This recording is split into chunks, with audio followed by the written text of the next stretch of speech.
Halo sobat, kembali lagi di channel Juara Donghua. Kali ini admin akan melanjutkan lagi alur cerita Battle Through the Heavens chapter terbaru. Oke, tanpa berlama-lama langsung saja kita gas ke alurnya. Xiuyan berbeda dari makhluk abadi lainnya karena mungkin makhluk lain sebagian besar keabadiannya telah terputus. Namun hal itu tidak terlintas dalam pikirannya sebab Xiuyan memiliki terlalu banyak kekhawatiran saat ini. Hanya sebuah ikatanlah yang kini menjadi motivasi Xiuyan untuk terus maju.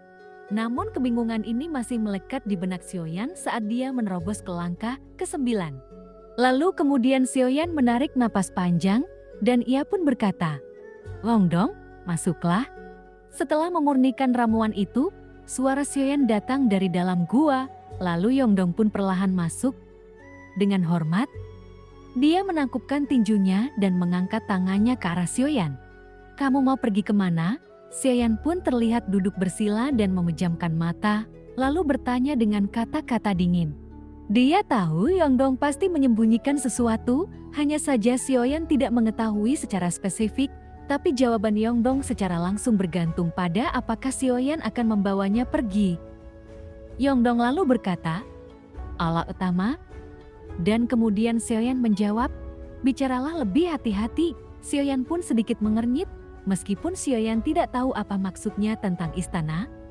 Tapi sepertinya itu terkait dengan Karena sejak datang ke dunia kuno keabadian dan iblis, Yongdong terlihat terlalu tidak normal. Ia melakukan trik luar biasa dengan menampilkan keterampilan bertarung inti klan Genshin yaitu Jusing Zi. Karena dia belum pernah menggunakan sebelumnya, jadi pertunjukan yang diperlihatkan Yongdong terlalu aneh. Terkait dengan klan Chimi, Xiuyan tidak bisa mengatakan lebih banyak, karena kalau tidak, Yongdong pasti tidak akan mau menyelesaikannya. Saat ini, dia pun tampak malu, dan sepertinya dia tidak berani mengucapkan sepatah kata pun. Pada saat yang bersamaan, Xiuyan perlahan membuka matanya, lalu melihat Yongdong dengan dingin. Meski Xiuyan tidak tahu apa yang disembunyikan Yongdong, tapi tidak ada kerugian yang terjadi pada Xiuyan selama ini.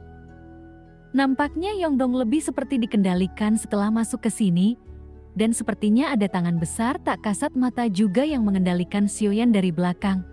"Bagus kamu keluar." Xiuyan pun tidak bertanya lagi setelah itu, sebaliknya dia sedikit mengangguk dan berkata yang membuat Yongdong terlihat pahit di wajahnya. "Anda hanya bisa mengepalkan tangan dan melepaskan tangan Anda." Yongdong pun tiba-tiba berbalik dan berjalan menuju bagian luar gua. Dan ketika ia baru saja mengambil beberapa langkah, tubuhnya terguncang hebat dan matanya dengan cepat ditelan oleh kegelapan. Perasaan seperti itu, jika dirasa, sudah tidak asing lagi baginya, karena seperti yang pernah terakhir kali Yongdong rasakan saat datang ke dunia kuno, keabadian dan iblis dari Shenxi. Saat ini, dia pun tidak melawan. Karena itu tidak ada gunanya, jadi Yongdong lebih baik memilih diam. "Kehendak dewa dan iblis, apakah saya siap untuk apa yang saya butuhkan?"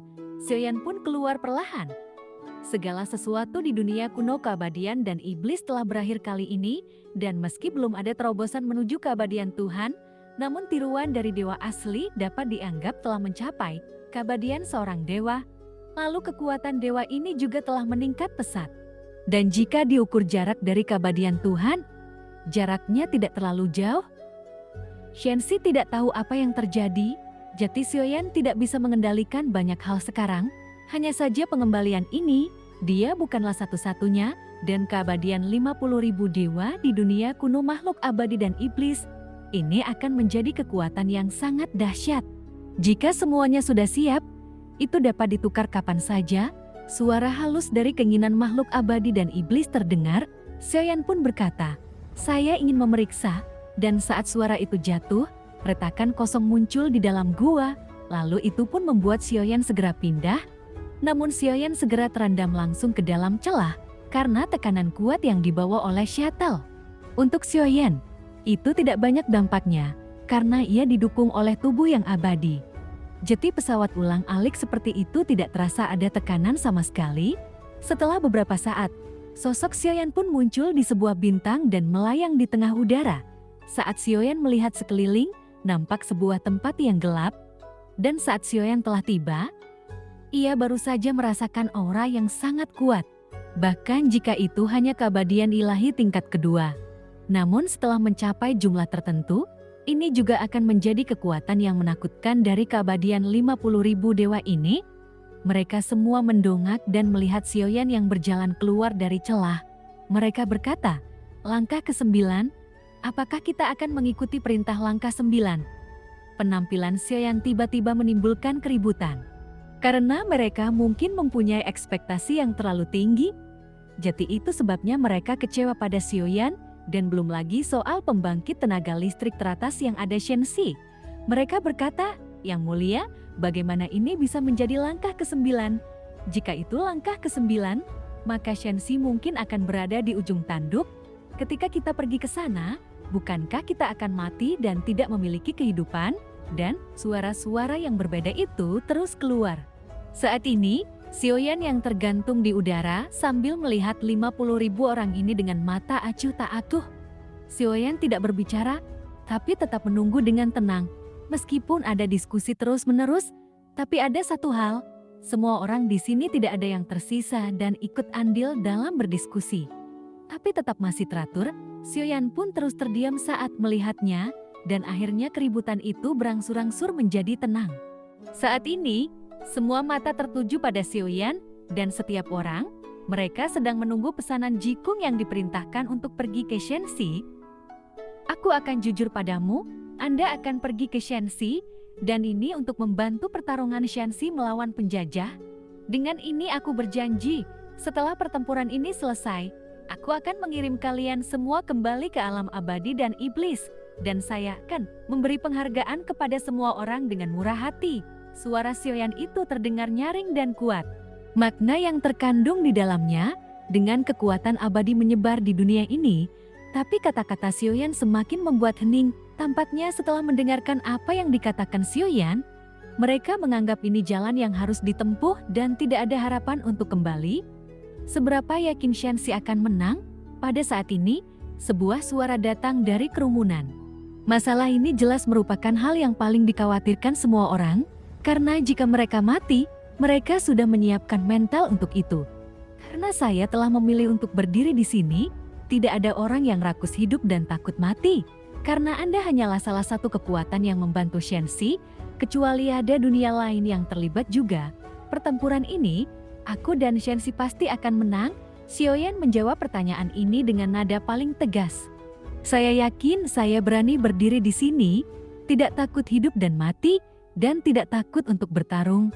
Sioyan pun berpikir ia harus menginspirasi mereka melalui kata-kata seperti itu, daripada membuat mereka merasa kali ini mereka akan ke Shenxi untuk mati.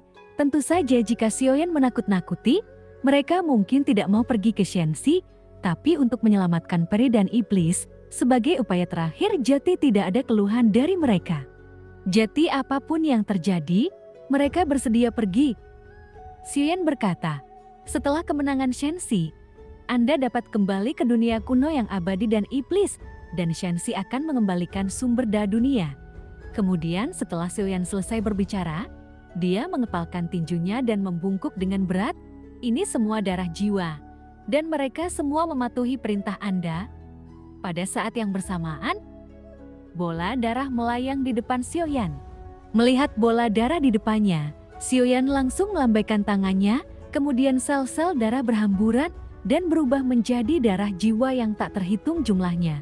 Sioyan berkata, "Itu tidak dibutuhkan, kembalikan darah jiwa kepada semua orang dan tidak perlu menggunakan darah jiwa untuk mengontrol. Saya yakin Anda semua mengerti, hanya Shenxi yang akan menang, dan kita sama-sama berjuang untuk bertahan, hidup dan mati bersama." Kemudian karena dikembalikannya darah jiwa oleh Sioyan itu, kemudian mengejutkan semua orang. Perilaku seperti itu cukup mudah untuk melihat pola pikir Sioyan. Meski kekuatannya sepertinya berada di level ke-9, namun ia tetap memancarkan aura yang luar biasa, dan itu pasti tiruan dari Yang Mulia.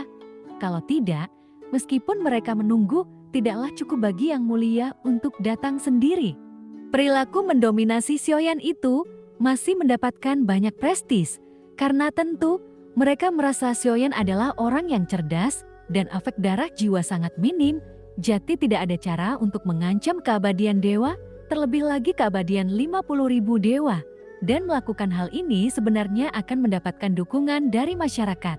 Faktanya, dibandingkan dengan keabadian dari 50.000 dewa ini, yang lebih penting adalah 3/10 sumber daya dunia ini lebih penting, dan itu juga dapat membantu Shenxi secara langsung.